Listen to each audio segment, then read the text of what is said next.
My concern is the displacement of these independent, local serving businesses.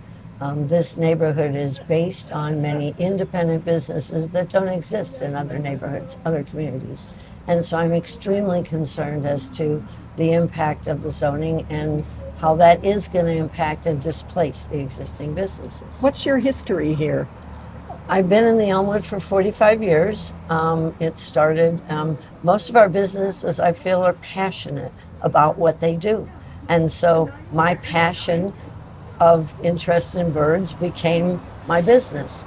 It's something that is typical of, I think, many independent businesses. And what burden would the proposal for upzoning place on your business?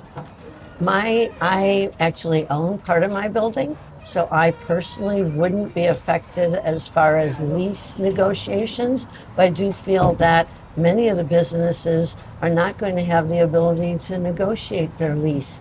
And because now the property values have changed, we have property owners who may choose to sell that property, and basically businesses will be evicted.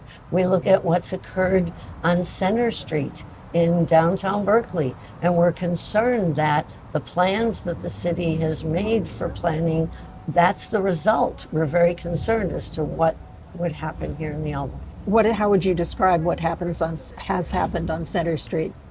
It's vacancies, blocks and blocks of vacancies. And we've talked to people even in this neighborhood and said to them, do you go up to downtown Berkeley anymore? They don't. And we said, why? Well, there's nothing there.